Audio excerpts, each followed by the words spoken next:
Brought to you by KR Mangalam University. We provide you the platform to turn your dreams into reality. Give wings to your aspirations with KR Mangalam University.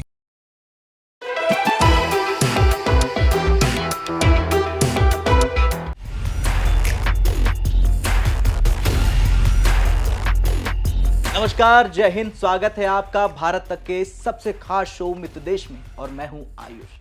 कल के episode में मैंने आपको बताया था कि किस तरह से ईयू यानी कि यूरोपीय यूनियन भारत की एक कंपनी पर बैन लगाता है और उसके बाद रूस भड़क जाता है। लेकिन आज के एपिसोड में मैं आपको बताऊंगा कि भारत के खिलाफ कल जो अमेरिकी सीनेटर लिंडसे ग्राहम ने रूस से तेल खरीदने पर बयान दिया था भारत के खिलाफ, उस पर ट्रंप के पूर्व सलाहकार ने कैसे मजे ले लिए अमेरिका के। और ऐसे में कई सवाल खड़े हो रहे हैं, जिनमें से सबसे बड़ा सवाल यह है कि क्या अमेरिका में भारत रूस की दोस्ती पर आपस में ही बवाल हो चुका है? क्या सब टकरा रहे हैं आपस में ही? और क्या ट्रंप को अब अमेरिका के लोग ही हल्के में लेने लगे हैं, जैसा कि देखा जा रहा। और सबसे बड़ा सवाल यह कि भारत रूस से तेल खरीद रहा तो अमेरिका को क्यों इतनी परेशानी हो रही, क्यों अमेरिका इतनी बार बार उंगलियां कर रहा, धमकियां दे रहा। चलिए जानते हैं पूरी खबर इस एपिसोड में। सबसे पहले बात करें तो 22 जुलाई 2025 यानी आज पूर्व अमेरिकी राष्ट्रीय सुरक्षा सलाहकार जॉन बोल्टन ने एक बयान जारी किया, जिसमें उन्होंने अमेरिकी राष्ट्रपति डोनाल्ड ट्रंप की रूस से तेल और गैस आयात करने वाले देशों, विशेष रूप से भारत और चीन और ब्राजील पर सेकेंडरी प्रतिबंध लगाने की धमकी को हास्यास्पद और व्यवहारिक रूप से अर्थहीन करार दिया गया। यह खबर भारत और अमेरिका के बीच ऊर्जा नीति और अंतर्राष्ट्रीय संबंधों पर व्यापक चर्चा को जन्म दे रही, खासकर जब भारत ने इन धमकियों को खारिज करते हुए रूसी तेल आयात को अपनी ऊर्जा सुरक्षा के लिए आवश्यक बताया। कल ही अमेरिका के रिपब्लिकन पार्टी के वरिष्ठ सीनेटर हैं लिंडसे ग्राहम, उन्होंने फॉक्स न्यूज पर बड़ा इंटरव्यू दिया। उन्होंने वहां पर साफ कहा था कि ट्रंप उन देशों पर टैरिफ लगाएंगे ही लगाएंगे जो रूसी तेल खरीदते हैं, और इसमें भारत, चीन और ब्राजील शामिल हैं। ग्राहम के मुताबिक ये तीन देश मिलकर रूस का करीब 80% तेल खरीदते हैं और यहीं से क्रेमलिन को फंडिंग मिलती है, जिससे युद्ध चलाया जा रहा है। इतना ही नहीं, इसके आगे भी अमेरिकी सीनेटर बोलते हैं इंटरव्यू में, वो कहते हैं कि पुतिन तुम्हारी बारी आ रही है। ट्रंप अमेरिकी राजनीति के स्कॉटी सेफलर हैं, वो तुम्हें धूल चटाने वाले हैं। यानी कि रूस की कमर तोड़ने के लिए ट्रंप अब भारत जैसे देशों पर दबाव बनाएंगे। इतना ही नहीं, फॉक्स न्यूज को दिए हुए इंटरव्यू में ग्राहम ने आगे यह कहा कि मैं चीन, भारत और ब्राजील से यही कहूंगा कि अगर आप इस युद्ध को जारी रखने के लिए सस्ता रूसी तेल खरीदते हैं तो हम आपकी अर्थव्यवस्था को बर्बाद कर देंगे, क्योंकि आप जो कर रहे हैं वो खून का पैसा है। अब इन जनाब के इसी बयान की धज्जियां पूर्व अमेरिकी राष्ट्रीय सुरक्षा सलाहकार जॉन बोल्टन ने उड़ा दी। बोल्टन ने अपने लेख में तर्क दिया कि ये धमकियां व्यवहारिक रूप से प्रभावी नहीं है, और इसके साथ ही साथ उन्होंने कह दिया कि साल 2024 में रूस से अमेरिका का आयात केवल $3 बिलियन था, जो वैश्विक व्यापार के हिसाब से नगण्य है। इसके अलावा उन्होंने यह भी स्पष्ट कर दिया कि रूस पहले से ही अमेरिका और पश्चिमी वित्तीय प्रतिबंधों को चकमा देने में पूरी तरह से सक्षम है। इसके साथ ही साथ उन्होंने उदाहरण भी दिया, जैसे कि स्विफ्ट सिस्टम से बाहर होने के बावजूद वैकल्पिक वित्तीय तंत्रों का उपयोग करना। बोल्टन ने यह भी सुझाव दिया कि ट्रंप 50 दिन बाद इस धमकी पर अमल न करने के लिए बहाने ढूंढ सकते हैं, जिससे उनकी धमकी की विश्वसनीयता कमजोर हो जाती है। अब अमेरिका आपस में तो भिड़ा है, क्योंकि उसे पता है कि भारत झुकने वालों में से तो नहीं है। और भारत की प्रतिक्रिया की बात करें तो भारत ने ट्रंप की धमकी को पहले ही स्पष्ट रूप से खारिज कर दिया था। भारत के पेट्रोलियम मंत्री हरदीप सिंह पुरी ने कहा है कि भारत ने तेल आपूर्ति में विविधता लाई है और वो किसी भी दबाव में नहीं झुकेगा। भारत का तर्क है कि रूसी तेल खरीदना उसकी राष्ट्रीय जरूरतों के लिए आवश्यक है, खासतौर से वैश्विक तेल की कीमतों में उतार चढ़ाव के बीच। भारत रूस से डिस्काउंटेड तेल खरीद रहा है, जो यूक्रेन युद्ध शुरू होने के बाद से और भी ज्यादा बढ़ चुका है, और यह भारत की ऊर्जा लागत को कम करने में मदद करता है। अब जरा सुनिए भारत के पेट्रोलियम मंत्री का पूरा बयान। One of the main suppliers I don't know what the figures were in 2022. Today, I think they produce about 9 million barrels a day. 9 million barrels a day, madam, is roughly 10% of the global production per day and consumption per day. I ask you a hypothetical question. Supposing you take 10% of the consumption off the table. There are two possibilities. One, the rest of the world, the whole world, stops consuming or consumes 10% less, which means what? Which means in a country, let's say,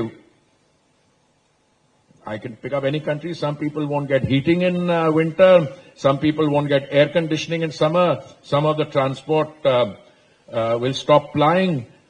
So 10% consumption reduction is not an easy thing, or something else will happen. You decide that 10% is going off the market, you don't want to reduce consumption, then you start buying more from the remaining 90%. You know what that would do to prices? The prices which were here would skyrocket. We did an analysis, my secretary who's sitting here and some of my other colleagues, that if more and more people were to buy from the other OPEC sources, you know what would have happened? Prices would have gone up minimum to $130, $140 a barrel.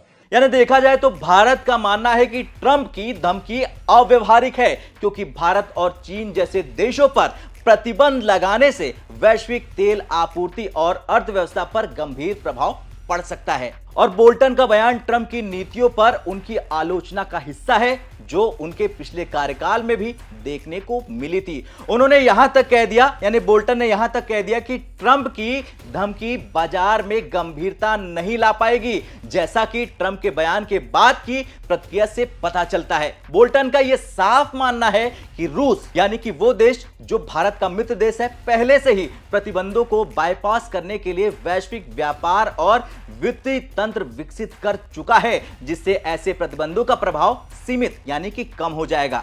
अब ये तो America की धज्जियां उड़ाने वाला बयान आपने सुन लिया, लेकिन आप कहेंगे कि अमेरिका को क्या दिक्कत है भारत के रूस से तेल खरीदने पर, जैसा कि यह सवाल काफी समय सामने आ रहा है। दरअसल अमेरिका को भारत के रूस से तेल खरीदने से इसलिए दिक्कत है क्योंकि यह रूस की आर्थिक सहायता करता है, यह अमेरिका का मानना है। जो रूस यूक्रेन युद्ध में अमेरिका की रणनीति के खिलाफ जाता है, अमेरिका यह भी चाहता है कि रूस की तेल आय कम हो ताकि उसकी सैन्य गतिविधियों पर दबाव बने। लेकिन भारत सस्ते रूसी तेल से अपनी ऊर्जा जरूरतें पूरी कर रहा है और सबसे बड़ा और मुख्य कारण है इसका रूस यूक्रेन युद्ध। जी हां, अमेरिका रूस पर आर्थिक प्रतिबंध, आर्थिक दबाव डालने के लिए तेल निर्यात पर प्रतिबंध लगा रहा है।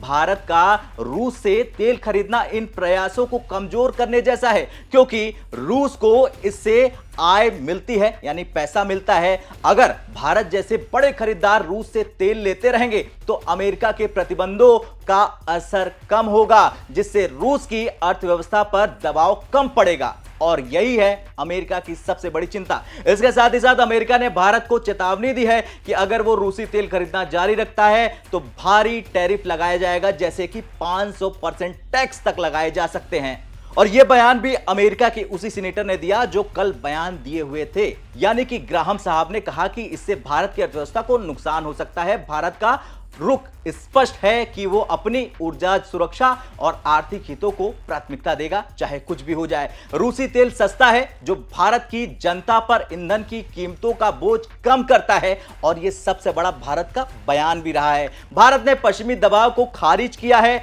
और कहा है कि वो रूस से लंबी अवधि के लिए तेल सौदे करेगा, जैसे दिसंबर 2024 में रोसनेफ्ट के साथ 10 साल का 13 बिलियन का समझौता। यह मुद्दा जटिल है क्योंकि अमेरिका की रणनीति और भारत की ऊर्जा जरूरतें टकरा रही हैं आपस में। और वर्तमान में जो प्रेजेंट की बात की जाए तो भारत रूस से तेल आयात बढ़ा रहा है और अमेरिका इसे लेकर बहुत चिंतित है। लेकिन भारत अपने राष्ट्रीय हितों पर अड़ा हुआ है, जैसा कि भारत शुरू से करता आया है कि भारत किसी का नुकसान नहीं करता है, और अगर कोई नुकसान करता है तो भारत उसका माकूल जवाब देता है। खैर, कुल मिलाकर हमने आपको बताया कि अब अमेरिका और यूरोप चीन के बाद भारत को टारगेट करने की कोशिश कर रहे हैं, लेकिन भारत ने भी तय कर लिया है कि भारत रूस से ही तेल खरीदेगा, वो भी सस्ता, और आगे भी खरीदता रहेगा।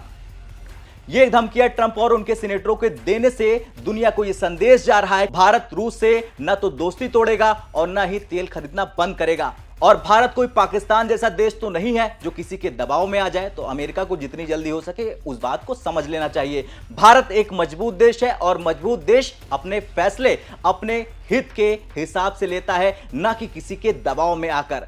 अब आपसे मैं सवाल करूंगा कि क्या भारत रूस की यारी अमेरिका पर भारी है, और क्या अमेरिका की धमकियों के बाद भारत को लेना चाहिए कोई बड़ा एक्शन? हां या ना में कमेंट कर जरूर बताएं। मिलते हैं मृत देश के अगले एपिसोड में, तब तक के लिए जय हिंद, जय भारत।